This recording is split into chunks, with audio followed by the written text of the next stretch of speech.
بسم اللہ الرحمن الرحیم۔ السلام علیکم۔ اس نے عابس کو آج پہلی بار دیکھا تھا، لیکن اسے ایسا لگ رہا تھا کہ گویا وہ اسے برسوں سے جانتی ہو۔ امی نے اس کے پیر پر ٹکور وغیرہ کی اور اسے آرام کرنے کی ہدایت کرتے ہوئے باہر چلی گئیں۔ وہ آنکھیں بند کر کے عابس کے بارے میں سوچنے لگی۔ لیٹے لیٹے اسے نیند کا جھونکا سا آیا اور وہ نیم غنودگی میں چلی گئی۔ اسی نیند کی حالت میں اسے کسی کی موجودگی محسوس ہوئی۔ اس نے آنکھیں کھولنی چاہییں، لیکن اسے ایسا لگ رہا تھا جیسے اس کی آنکھوں پر کسی نے کئی من بھاری بوجھ رکھ دیا ہو۔ وہ کوشش کے باوجود بھی انہیں کھول نہیں پا رہی تھی۔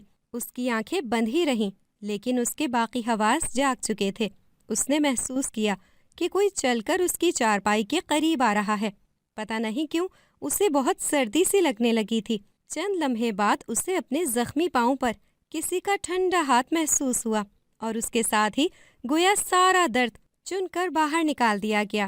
چند لمحے پہلے وہ بہت تکلیف میں مبتلا تھی، لیکن اب اسے کوئی درد، کوئی تکلیف محسوس ہی نہیں ہو رہی تھی۔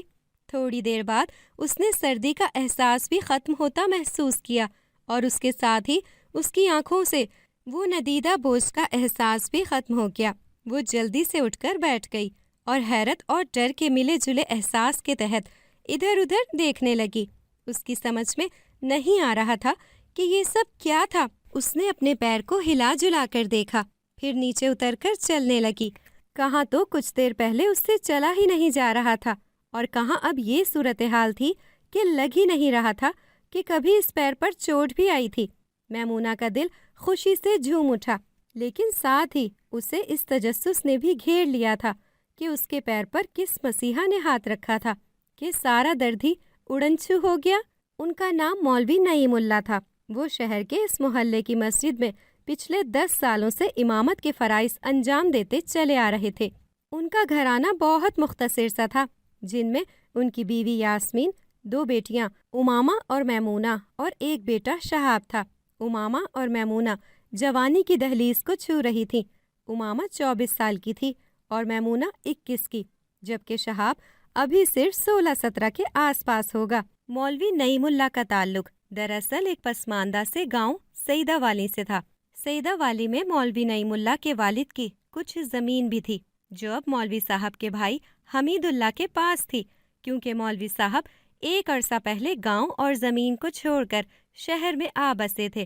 ان کا خیال تھا کہ شہر میں نہ صرف ترقی کے زیادہ مواقع ملیں گے، بلکہ ان کے بچوں کی تعلیم اور تربیت بھی بہت اچھی ہو سکتی تھی۔ تب ان کے حصے زمین بنجر اور ویران سی تھی۔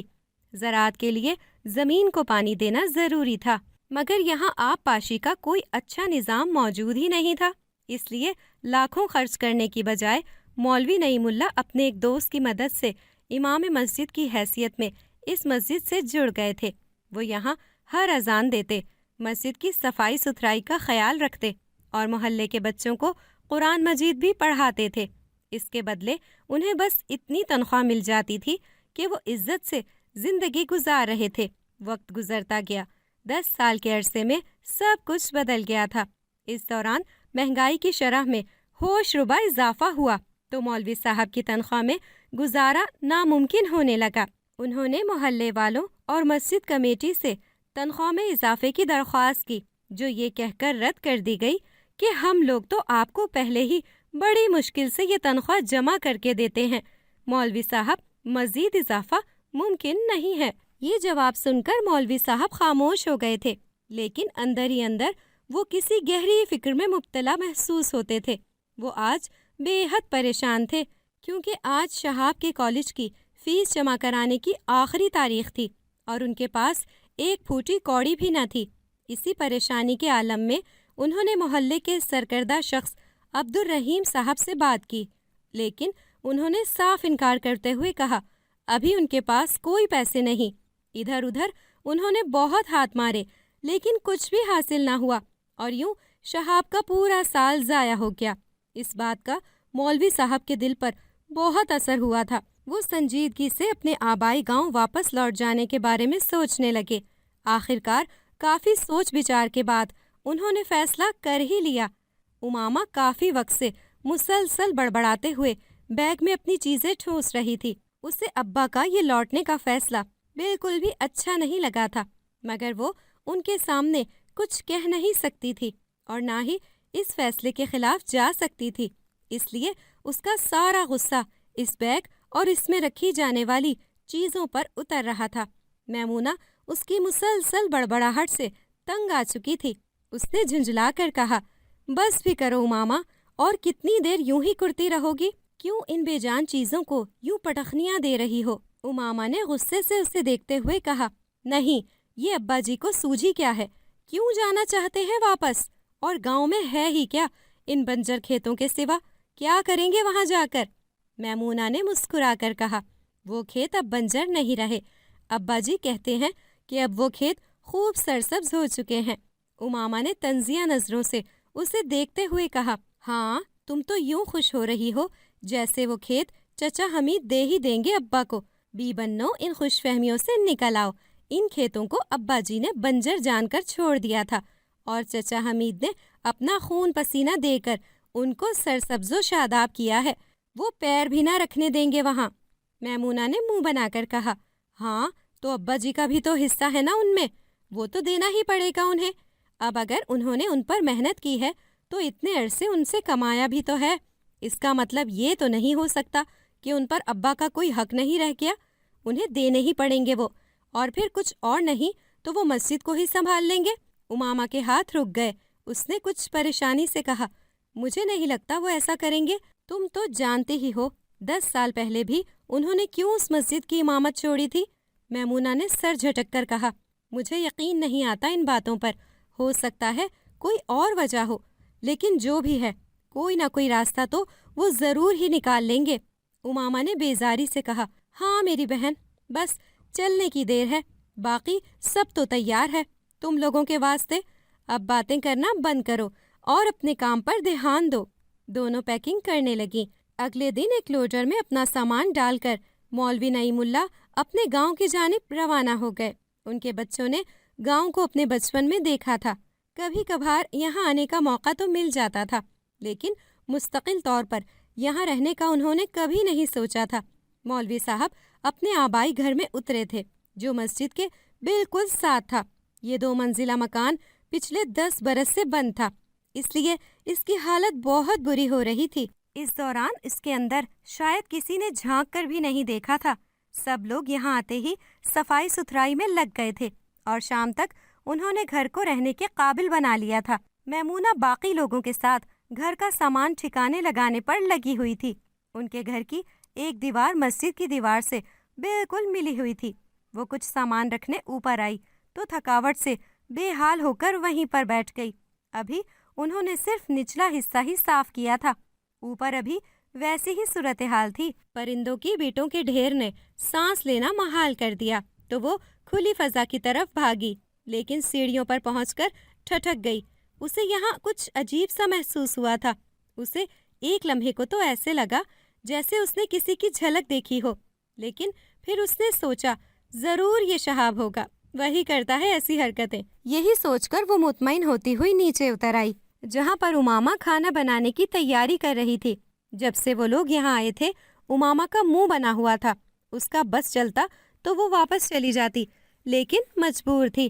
ابھی بھی وہ خاصے غصے سے آٹا گوندھ رہی تھی۔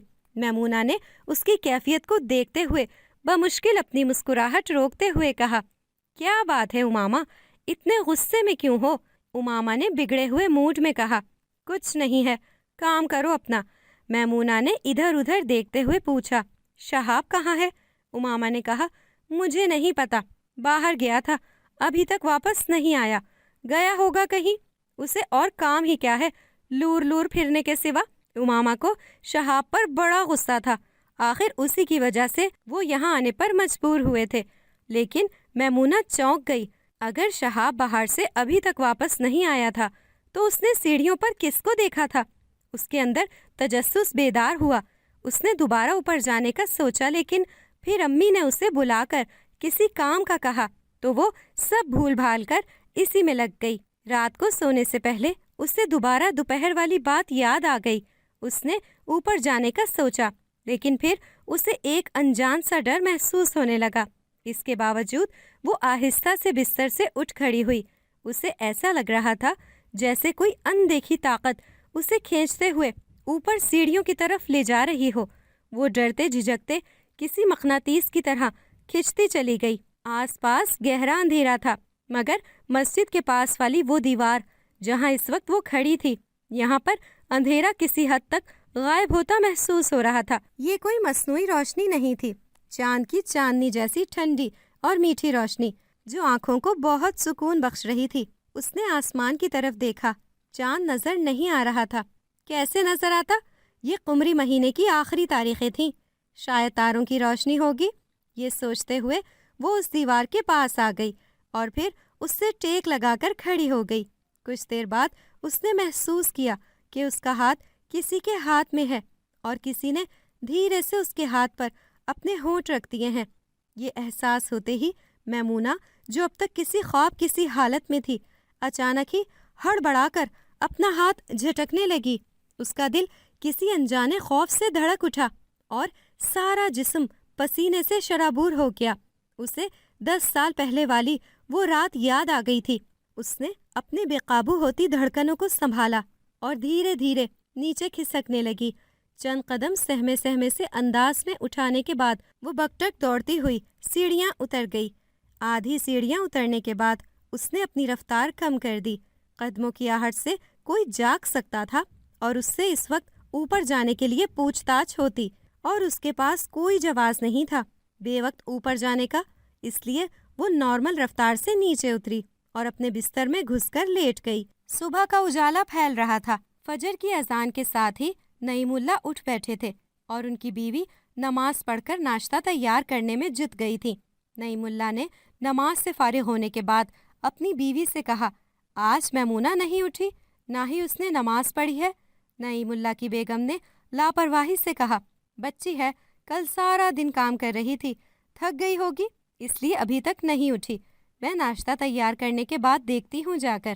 یہ کہہ کر یاسمین بیگم نے نعیم اللہ کے سامنے ناشتے کی ٹرے رکھی۔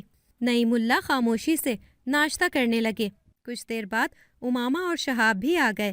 امامہ نے کچن میں نظریں دوڑائیں اور کہا، میمونہ کدھر ہے امی؟ ابھی تک سو رہی ہے کیا؟ یاسمین بیگم نے ابھی کچھ کہنا چاہا ہی تھا کہ میمونہ کچن میں داخل ہوئی۔ شہاب نے کہا، لو آ گئی میمونہ، اتنی دیر سے کیوں اٹھی ہو؟ میمونہ نے کہا، رات کو نیند نہیں آئی تو صبح جلدی نہیں جاگ پائی تھی، اس لیے دیر ہو گئی تھی۔ نعیم اللہ نے کہا، چلو کوئی بات نہیں بیٹا، آج جلدی جلدی کام ختم کر لو، تم لوگوں کے چچا بھی آ رہے ہیں۔ کچھ دیر بعد حمید اللہ بھی آ گئے۔ کچھ دیر تک رسمی باتیں ہوتی رہیں۔ پھر حمید اللہ نے نعیم اللہ سے پوچھا، کیوں بھائی صاحب، شہر میں دل نہیں لگا؟ نعیم اللہ نے مسکراتے ہوئے کہا، دل تو یہی لگتا ہے جو میری اصل مٹی ہے۔ شہر میں روزی روٹی کے لیے مجبوراً گیا تھا، ورنہ کون اپنا گھر چھوڑتا؟ حمید اللہ کے چہرے پر طنزیہ مسکراہٹ آ گئی۔ اس نے کاٹ دار لہجے میں کہا، اچھا بھائی صاحب، تو اب کیوں واپسی کا ارادہ کیا؟ نعیم اللہ نے پریشان لہجے میں کہا، بس کیا بتاؤں، مہنگائی حد سے بڑھ گئی ہے۔ شہر میں جو تنخواہ ملتی تھی وہ اتنی معمولی تھی کہ بچوں کی اسکول فیس بھی نہیں ہو پاتی تھی، تو سوچا کہ اپنے آبائی گاؤں لوٹ آؤں اور تمہارے ساتھ باپ کی زمین سنبھالوں۔ زمین کا نام سن کر حمید اللہ کا چہرہ غصے میں لال ہو گیا۔ اس نے ترخت لہجے میں کہا، کون سی زمین بھائی صاحب؟ نعیم اللہ نے حیرت سے حمید اللہ کو دیکھا اور کہا، وہی زمین جو تمہارے پاس ہے، اس پہ میرا بھی حق ہے۔ نعیم اللہ کی بات سن کر حمید اللہ غصے سے بھرے لہجے میں بولا، آپ کا اس زمین میں کوئی حق نہیں ہے بھائی صاحب، وہ زمین میں نے ٹھیک کی تھی، آپ تو اس کو ویران اور بنجر چھوڑ کر چلے گئے تھے، تب تو آپ کو وہ زمین یاد بھی نہیں آئی۔ میں نے اپنا خون پسینہ لگا کر اس زمین کو آباد کیا ہے، اپنی زندگی کے قیمتی سال گنوائے ہیں اس زمین کے لیے۔ اب جب وہ آباد اور زرخیز ہو گئی ہے تو آپ کو حصے داری یاد آ گئی ہے۔ اس سے پہلے تو آپ نے کبھی پوچھنا تک گوارا نہیں کیا۔ میں آپ کو وہ زمین نہیں دوں گا، آپ کی مرضی، جو چاہے کریں۔ حمید اللہ کی بات سن کر نعیم اللہ کا چہرہ اتر گیا۔ وہ تو اسی زمین کے آسرے پہ سب چھوڑ چھاڑ کر آیا تھا۔ ستم ظریفی یہ کہ اب وہ بھی ہاتھ سے نکل گئی۔ اس نے دکھ سے بھری آواز میں حمید اللہ سے کہا، کوئی بات نہیں میرے بھائی، تم نہیں دینا چاہتے تو میں زبردستی نہیں کروں گا، روزی دینے والا اللہ ہے، وہ مجھے بھی کوئی نہ کوئی سبب بنا کر ضرور دے گا۔ حمید اللہ خاموشی سے اٹھ کر کھڑا ہو گیا اور گھر سے باہر نکل گیا۔ نعیم اللہ سر جھکائے ہوئے اپنی پیشانی مسل رہا تھا۔ جب یاسمین اندر آئی، اس نے حیران ہو کر پوچھا، ارے حمید اللہ بھائی چلے گئے؟ میں تو کھانا بنا رہی تھی ان کے لیے۔ اور آپ کو کیا ہوا ہے؟ آپ اتنا پریشان کیوں دکھائی دے رہے ہیں؟ نعیم اللہ نے سر اٹھایا اور بوجھل آواز میں جواب دیا، چلا گیا ہے حمید اللہ، غصے میں کہہ گیا ہے زمین نہیں دے گا۔ میں تو اسی امید پر سب کچھ چھوڑ چھاڑ کر آیا تھا، سوچا تھا کہ اپنا بھائی ہے، خونی رشتہ ہے، کم از کم مجھے میرا جائز حق تو دے دے گا۔ مگر آج کل کے دور میں خونی رشتے بھی اپنے مطلب کے ہیں، کوئی کسی کا نہیں ہے۔ یاسمین بھی افسردہ ہو گئی تھی۔ اس نے افسردگی سے کہا، آپ پریشان نہ ہو، اللہ تعالیٰ پر بھروسہ رکھیں، وہ ایک دروازہ بند کرتا ہے تو 70 دروازے کھول دیتا ہے، انشاءاللہ کوئی نہ کوئی بندوبست ہو جائے گا۔ نعیم اللہ نے کچھ جھجکتے ہوئے کہا، میں سوچ رہا ہوں کہ گاؤں کی مسجد میں ہی نماز پڑھاؤں اور بچوں کو تعلیم دینا شروع کروں۔ یاسمین نے حیرت اور اچنبے سے دیکھا، جیسے نعیم اللہ کا دماغ چل گیا ہو۔ یاسمین نے عجیب سی نظروں سے نعیم اللہ کو دیکھتے ہوئے کہا، وہاں ہونے والا واقعہ بھول گئے ہیں کیا، جو واپس ادھر کا سوچا آپ نے؟ مولوی صاحب کے چہرے پر عجیب سے تاثرات ظاہر ہوئے۔ ماضی اپنی تمام تر جزیات کے ساتھ ان کے سامنے آ کھڑا ہوا۔ اسی وقت ان کی ٹانگ میں تیز سی اٹھتی محسوس ہوئی۔ انہوں نے بے اختیار اس جگہ کو ہاتھ سے سہلایا اور چند لمحے بعد پائنچہ اوپر اٹھایا۔ یاسمین غور سے مولوی صاحب کو دیکھ رہی تھی۔ مولوی صاحب کے گھٹنے سے نیچے اور پنڈلی سے کچھ اوپر ایک بہت بڑا سفید نشان تھا۔ یہ نشان ایسا تھا جیسے گوشت میں کوئی شیشے جیسی چیز دھسی ہوئی ہو۔ مولوی نعیم اللہ کے چہرے پر اذیت کے آثار ظاہر ہوئے۔ یہ نشان ہمیشہ انہیں ماضی کی کسی غلطی کا احساس دلاتا تھا۔ وہ جب بھی اس نشان کو دیکھا کرتے تھے، ہمیشہ آپ دیدہ اور پشیمان ہو جاتے تھے۔ یاسمین نے جھجکتے ہوئے کہا، نعیم اللہ، آپ ایک بار پھر سوچ لیجئے، مجھے نہیں لگتا کہ آپ کو وہاں قدم رکھنا چاہیے۔ مولوی صاحب نے بے بسی سے کہا، میرے پاس اور کوئی چارہ نہیں ہے۔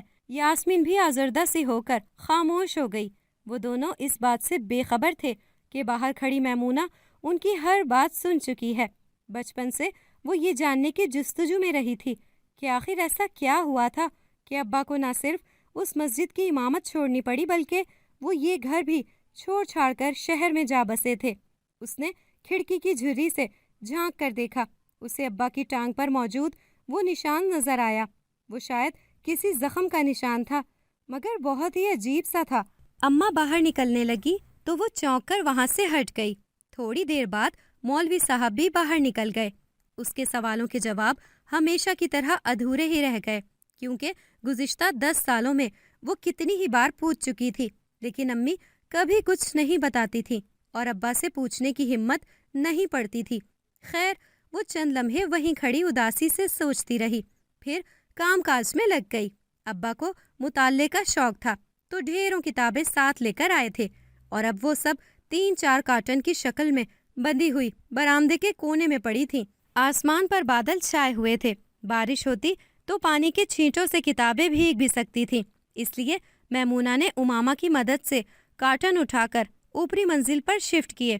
امامہ نیچے آ کر دوسرے کاموں میں مصروف ہو گئی اور میمونہ اوپر کے ایک کمرے کی دیوار گیر الماری میں وہ کتابیں سجانے لگی۔ اسے اس کام میں گھنٹہ بھر لگ گیا۔ اس کام سے فارغ ہو کر اس نے کارٹن اٹھائے اور سنبھال کر رکھنے کے ارادے سے لے کر آگے بڑھنے ہی لگی تھی کہ ایک کارٹن سے سیاہ جلد کی ایک کتاب نیچے گر گئی۔ اوہو، یہ کتاب تو رہ گئی۔ اس نے کارٹن کو ایک طرف رکھتے ہوئے وہ اٹھائی۔ اس نے اسے الٹ پلٹ کر دیکھا، وہ ایک ڈائری تھی۔ اس نے صفحات پلٹائے تو اندازہ ہوا کہ وہ اس کے ابا نے لکھی ہے۔ یہ ڈائری کافی پرانی تھی، کم سے کم 10.5 سال پرانی۔ میمونہ کے اندر کا تجسس بیدار ہوا تو وہ وہیں پر کرسی گھسیٹ کر دروازے کے قریب بیٹھ گئی اور اسے پڑھنے لگی۔ شروع کے چند صفحات میں معمولی سی باتیں اور ٹوٹکے وغیرہ لکھے ہوئے تھے۔ اس نے بے توجہی سے انہیں دیکھا اور آگے بڑھ گئی۔ چند صفحات کے بعد وہ ٹھٹک گئی۔ ایک جگہ لکھا تھا، آج میں اپنا آبائی گھر چھوڑنے پر مجبور ہو گیا ہوں، میرا دل خون کے آنسو رو رہا ہے، لیکن اس میں میری اپنی غلطی ہے۔ میں اپنی بدنیتی اور جرم کی سزا کے طور پر نکالا گیا ہوں۔ انہوں نے کہا ہے کہ اگر میں نے دوبارہ اس مسجد میں قدم رکھا تو وہ مجھے جان سے مار دیں گے۔ کاش کہ میں لالچ نہ کرتا، بے ایمانی نہ کرتا، تو میری زندگی بہت سکون سے گزر سکتی تھی۔ اگر مجھے علم ہوتا کہ میری اس غلطی کی اتنی بڑی سزا مل سکتی ہے تو شاید میں کبھی بھی ایسا نہ کرتا۔ اب تو مجھے در در کے دھکے کھانے پڑیں گے اور یہ سلسلہ نہ جانے کہاں جا کر رکے گا۔ میں اللہ سے اپنے جرم کی معافی مانگتا ہوں۔ مجھے امید ہے کہ وہ مجھے معاف کر دے گا، کیونکہ وہ تو معاف کرنے پر تیار نہیں ہے۔ میمونہ نے حیرت سے یہ تحریر پڑھی۔ اس کی سمجھ نہیں آ رہا تھا کہ یہ آخر کس جرم کی معافی مانگی جا رہی تھی، اور یہ کیسی سزا تھی جو ختم ہونے میں نہیں آ رہی تھی، اور کس کے خوف سے آج بھی ابا پریشان نظر آتے تھے۔ اچانک ہی باہر سے آہٹ سنائی دی۔ اس نے چونک کر ڈائری بند کر دی۔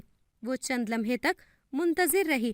اس کا خیال تھا کہ امی یا امامہ ہوں گے، لیکن کوئی بھی سامنے نہ آیا۔ آہٹ تھم چکی تھی۔ وہ اٹھ کر باہر آ گئی۔ یہاں پر اس نے ادھر ادھر جھانکا، لیکن کوئی بھی نہیں تھا۔ وہ یہاں پر بالکل اکیلی تھی۔ اچانک ہی آہٹ دوبارہ سنائی دی۔ اس بار وہ آواز دوسری طرف سے آ رہی تھی، وہاں جہاں پر ان کی دیوار مسجد سے ملتی تھی۔ نہ جانے کس احساس کے تحت اس نے اس طرف دوڑ لگا دی۔ صحن میں آ کر وہ ٹھٹک گئی۔ اسے اپنی آنکھوں پر یقین نہیں آ رہا تھا۔ وہ اپنے سامنے ایک نوجوان کو دیکھ رہی تھی۔ وہ ایک خوبصورت گورے رنگ کا دراز قد لڑکا تھا۔ اس کے چہرے پر ہلکی ہلکی اور چھوٹی سی داڑھی تھی۔ بال بھورے اور کندھوں تک لمبے تھے۔ آنکھیں سمندر سی گہری نیلی تھیں، لیکن اس کا دیکھنے کا انداز کچھ عجیب سا تھا۔ میمونہ ٹھٹک کر کچھ مبہوت سی ہو کر اسے دیکھنے لگی۔ اس نے اتنا خوبصورت انسان کبھی نہیں دیکھا تھا۔ اچانک ہی بجلی زور سے کڑکی تو وہ اپنے حواس پر قابو پاتے ہوئے بولی، تم کون ہو؟ وہ چپ چاپ اسے دیکھتا رہا۔ تبھی سیڑھیوں پر سے اسے اپنی ماں یاسمین کی آواز سنائی دی، میمونہ، میمونہ، کیا کر رہی ہو تم اوپر؟ وہ بہت بری طرح چونک گئی۔ اس نے گھبرا کر لڑکے کو دیکھا جو اسے پریشان دیکھ کر مسکرا دیا۔ یاسمین اوپر آ رہی تھی۔ میمونہ نے دوبارہ پریشانی سے سیڑھیوں کو دیکھا۔ اگر امی نے یہاں پر اس نوجوان کو دیکھ لیا تو اس کی خیر نہیں تھی۔ لاکھ وہ سر پٹکتی کہ وہ اس نوجوان کو نہیں جانتی، لیکن انہوں نے یقین نہیں کرنا تھا۔ وہ یہی سمجھتی کہ وہ لڑکا میمونہ سے ملنے آیا تھا۔ یہی سوچتے ہوئے اس نے اس لڑکے کو جانے کا کہنے کا ارادہ کیا، لیکن جوں ہی وہ مڑی تو ایک بار پھر حیرت سے اس کی آنکھیں پھٹی کی پھٹی رہ گئیں۔ وہ لڑکا وہاں پر نہیں تھا۔ ارے ابھی تو وہ یہیں تھا، صرف چند سیکنڈ کے اندر ہی وہ بھلا کہاں غائب ہو گیا؟ اس نے بڑبڑاتے ہوئے خود کلامی کی۔ دیوار خاصی اونچی تھی اور اتنی دیر میں کسی کا اسے پھاند کر دوسری طرف کود جانا ممکن ہی نہیں تھا۔ وہ چکرا کر رہ گئی، لیکن میمونہ کو زیادہ دیر سوچ بچار کرنے کا موقع نہیں مل سکا، کیونکہ یاسمین بولتی ہوئی اوپر آ چکی تھی۔ کہاں تھی تم اتنی دیر سے؟ کوئی کام کاج بھی کرنا ہے کہ نہیں؟ آخر کر کیا رہی ہو تم یہاں اتنی دیر سے؟ میمونہ نے گھبرا کر کہا۔ وہ امی، میں کتابیں سمیٹ کر رکھ رہی تھی۔ اس نے ڈائری کے بارے میں کچھ نہیں بتایا۔ اسے ڈر تھا کہ امی یا تو ابا کو بتا دیں گی یا پھر وہ ڈائری خود لے لیں گی، اور وہ پڑھے بغیر واپس نہیں کرنا چاہتی تھی۔ اس نے اسے چھپانے کا سوچا، لیکن وہ ایک بار پھر چکرا کر رہ گئی جب اس نے کرسی پر سے ڈائری کو غائب دیکھا۔ یاسمین اسے ڈانٹتے ہوئے نیچے چلنے کا کہہ رہی تھی۔ اس نے ہاں ہوں میں سر ہلا کر انہیں نیچے بھیج دیا تھا۔ وہ نیچے چلی گئی تو اس نے سکون کا سانس لیتے ہوئے کرسی اندر رکھی اور باہر نکلنے لگی، لیکن برآمدے کے ایک ستون سے کسی کو ٹیک لگائے کھڑے دیکھ کر چونک گئی۔ وہ وہی لڑکا تھا، لیکن میمونہ کو جس چیز نے حیرت زدہ کیا تھا وہ اس کے ہاتھ میں موجود ابا کی ڈائری تھی۔ میمونہ نے حیرت سے پوچھا، تم کہاں چلے گئے تھے اور یہ ڈائری کیسے آئی تمہارے پاس؟ وہ دلکش انداز میں مسکرا کر بولا، میں نے سوچا کہ تمہیں تمہاری امی کی ڈانٹ سے بچا لوں۔ اگر میں یہ ڈائری نہ لے لیتا تو ایک تو وہ یہ تم سے لے لیتی، دوسرے تمہیں ان سے خوب ڈانٹ بھی پڑتی، اسی لیے میں نے اسے چھپا لیا تھا۔ میمونہ نے پوچھا، لیکن تم ہو کون اور یہاں پر کر کیا رہے ہو؟ وہ بڑے عجیب سے انداز میں مسکرا کر بولا، میرا نام عابس ہے اور میں تمہارے پڑوس میں رہتا ہوں۔ میمونہ نے ناسمجھی سے اسے دیکھتے ہوئے پوچھا، تم میرے گھر میں کیوں آ گئے ہو؟ عابس نے مسکرا کر محبت بھرے انداز میں کہا، کیونکہ مجھے تم سے محبت ہو گئی ہے۔ تمہیں دیکھتے ہی میں اپنا دل ہار بیٹھا، اسی لیے یہاں پر چلا آیا کہ تم سے اپنے دل کا حال بیان کر سکوں۔ میمونہ ہکی بکی ہو کر اسے دیکھنے لگی۔ چند لمحوں بعد اسے بات سمجھ میں آئی تو اس کا چہرہ شرم سے لال ہونے لگا۔ اس نے حیا سے اپنی پلکیں جھکا لیں۔ عابس پرشوق نظروں سے اسے دیکھ رہا تھا۔ میمونہ چند لمحے تک تو وہیں کھڑی رہی، پھر کچھ کہے بغیر پلٹی اور بھاگتی ہوئی نیچے اتر آئی۔ دوڑتے ہوئے وہ آخری سیڑھی پر اپنا توازن برقرار نہ رکھ سکی اور اوندھے منہ نیچے جا گری۔ وہ تو اس نے لاشعوری طور پر اپنے ہاتھ سامنے کر لیے تھے، ورنہ اس کا ناک منہ برابر ہو جاتا۔ چہرہ تو چوٹ سے بچ گیا، لیکن گرنے کی وجہ سے اس کے پیر میں موچ آ گئی۔ اس کی کراہیں اور گرنے کی آواز سن کر یاسمین اور امامہ دوڑتی ہوئی آئیں اور اسے اٹھانے کی کوشش کرنے لگیں۔ امامہ نے پریشانی سے کہا، کیا ہوا میمونہ؟ کیسے گر گئیں؟ میمونہ نے نظر بچا کر سیڑھیوں کی طرف دیکھا۔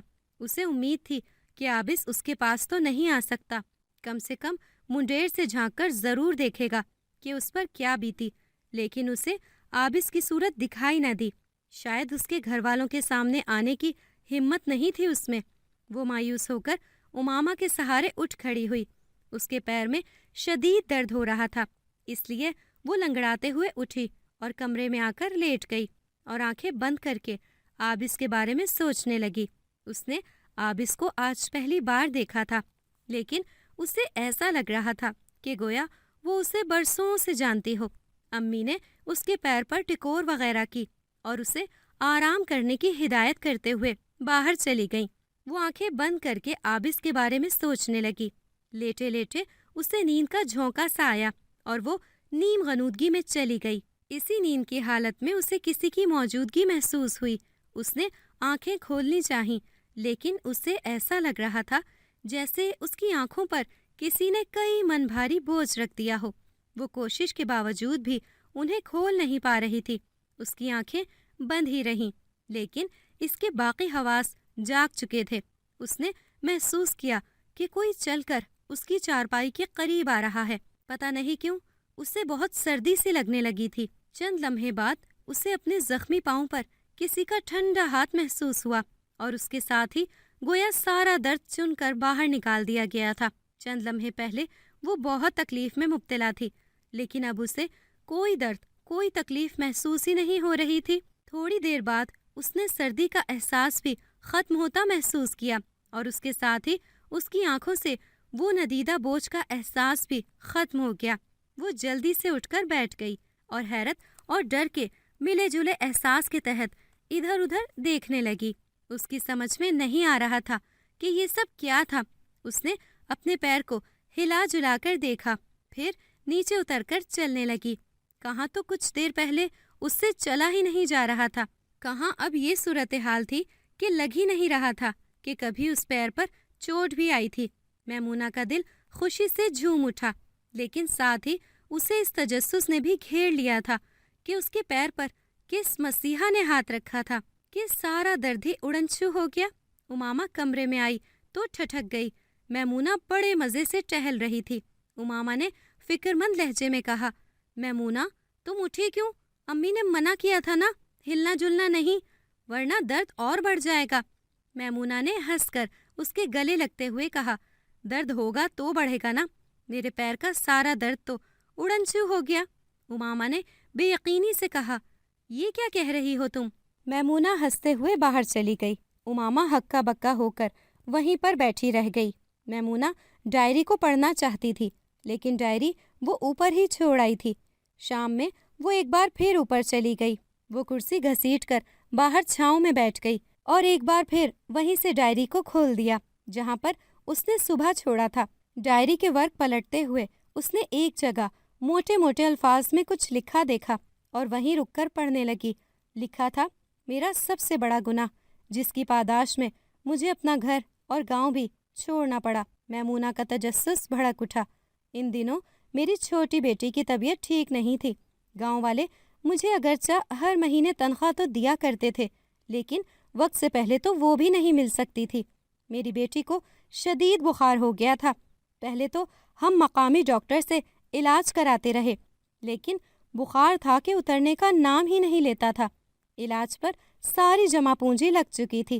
آخر کار ڈاکٹر نے بھی، جو در حقیقت ایک کمپاؤنڈر تھا اور چند سال شہر کے اسپتال میں کام کرنے کے بعد یہاں اپنی دکان کھول کر بیٹھ گیا تھا، اس نے بھی علاج سے ہاتھ کھڑے کرتے ہوئے کہا کہ بچی کو شہر کے کسی اسپتال میں لے جاؤ، ورنہ اس کی موت واقع ہو جائے گی۔ میں یہ سن کر سخت پریشان ہوا، کیونکہ میرے پاس جتنے بھی پیسے تھے وہ سب تو ختم ہو چکے تھے۔ میں نے گاؤں کے لوگوں سے ادھار لینے کی کوشش کی، لیکن کسی نے 1 روپیہ تک نہ دیا۔ اکثر لوگ میری طرح کے غریب لوگ ہی تھے، اور جو امیر تھے ان کے دل اتنے بڑے نہیں تھے کہ چند ہزار ہی نکال کر دے سکتے۔ اس لیے اس دن میں خالی ہاتھ لوٹ آیا۔ زمین تو تھی اپنی، لیکن وہ بالکل بنجر اور اجاڑ پڑی تھی، اور میرے بھائی حمید اللہ کے حالات بھی میرے جیسے ہی تھے، ورنہ اسی سے کچھ مدد مانگ لیتا۔ وہ عصر کا وقت تھا، میں اذان دینے کے لیے کھڑا ہوا تو مجھے رونا آ گیا۔ میں بہت دیر تک روتا رہا، پھر اذان دے دی۔ نماز پڑھانے کے بعد باقی سب تو ایک ایک کر کے رخصت ہو گئے، لیکن میں اپنی جگہ اداس بیٹھا رہا۔ آج میرا دل ہی نہیں چاہ رہا تھا کہ گھر جاؤں۔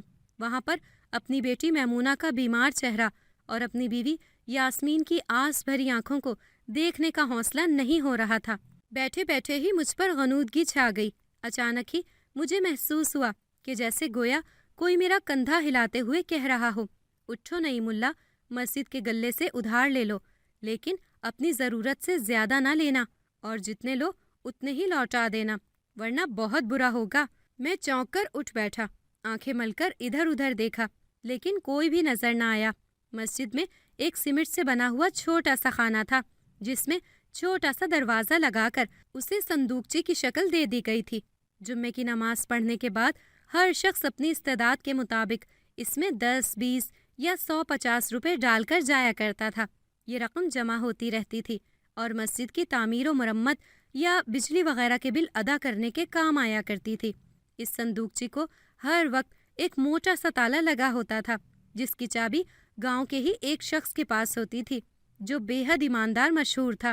وہ بندہ کبھی بھی تالا بند کرنا نہیں بھولتا تھا۔ میں جب یہاں پر آیا تھا تو یہ تالا بند تھا، لیکن اب جو میں نے نظر ڈالی تو یہ دیکھ کر ہکا بکا رہ گیا۔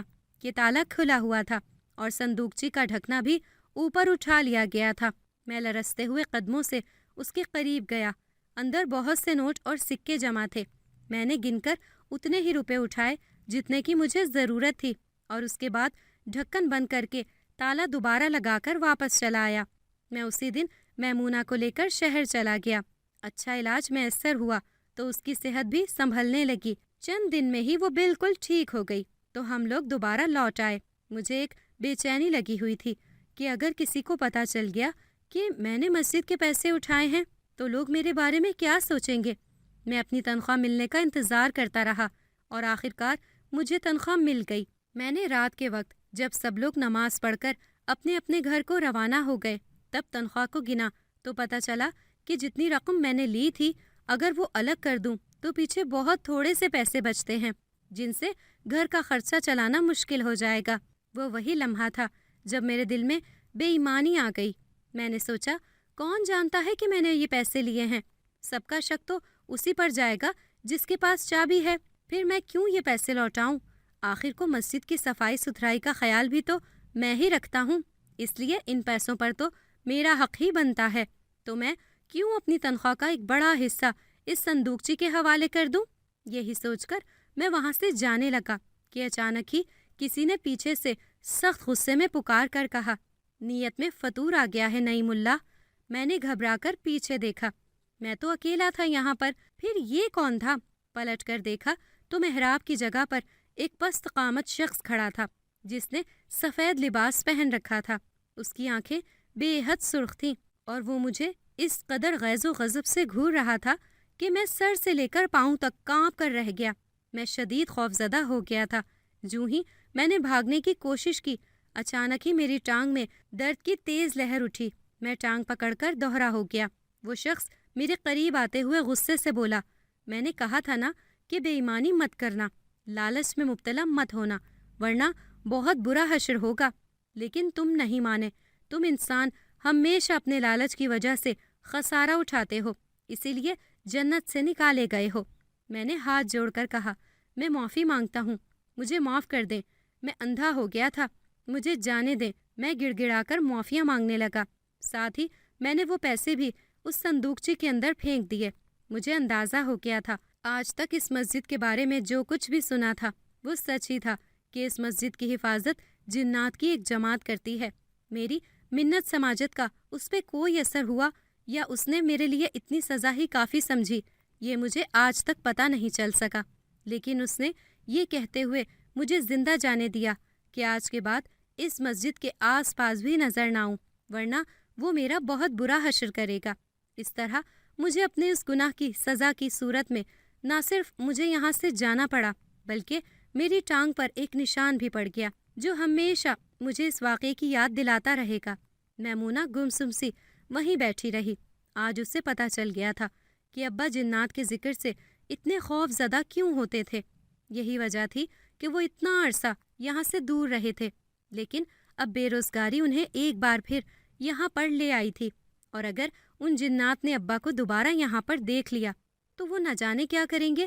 وہ ابا سے بات کرنا چاہتی تھی، لیکن گھر میں سب لوگوں کی موجودگی میں یہ ممکن نہیں لگ رہا تھا، اس لیے اس نے کچھ انتظار کرنا مناسب سمجھا۔ اس نے ڈائری وہیں پر رکھی اور نیچے آ کر اپنے روزمرہ کے کاموں میں لگ گئی، لیکن اس کا دماغ الجھا ہوا تھا۔ رات کے کسی وقت اس نے ابا کے کمرے کا دروازہ کھلنے کی آواز سنی۔ اس نے دن میں سن لیا تھا کہ ابا کہہ رہے تھے کہ میں معافی مانگنے جاؤں گا، تب اس کی سمجھ میں کچھ نہیں آیا تھا، مگر اب وہ سمجھ چکی تھی کہ وہ اسی مسجد میں جائیں گے۔ میمونہ چپکے سے بستر سے نیچے اتری اور کمرے سے باہر جھانک کر دیکھنے لگی۔ باہر اندھیرا تھا، برآمدے میں لگے ہوئے زرد بلب کی مرجھائی روشنی میں صحن عجیب منظر پیش کر رہا تھا۔ سب لوگ سارا دن کام کر کے تھکے ہارے اپنے اپنے کمروں میں خواب خرگوش کے مزے لوٹ رہے تھے۔ سارے گھر میں اکیلی میمونہ ہی تھی جو جاگ رہی تھی۔ ابا باہر نلکے سے وضو کر رہے تھے، اس نے بھی پہلے ہی بھرے ہوئے پانی کے لوٹے سے وضو کیا، اور جب ابا باہر نکل گئے تو وہ بھی دبے قدموں ان کے پیچھے جانے لگی۔ نہ جانے کس سوچ کے تحت اس نے انہیں روکنا یا آواز دینا مناسب نہیں سمجھا تھا۔ ابا تھکے تھکے قدموں سے مسجد کی طرف بڑھے اور پھر جوتے باہر اتار کر مسجد کا دروازہ کھولا اور اندر چلے گئے۔ میمونہ نے دروازے سے اندر جھانک کر دیکھا، اندر گہرا سناٹا تھا۔ وہ چند لمحے جھجکتی رہی، پھر اس نے بھی اندر قدم رکھ دیا۔ مولوی نعیم اللہ جو ہی اندر مسجد کے بڑے ہال میں پہنچے، انہیں ایسا لگا جیسے کسی نے انہیں زنجیروں سے جکڑ لیا ہو۔ وہ لڑکھڑا کر گر پڑے۔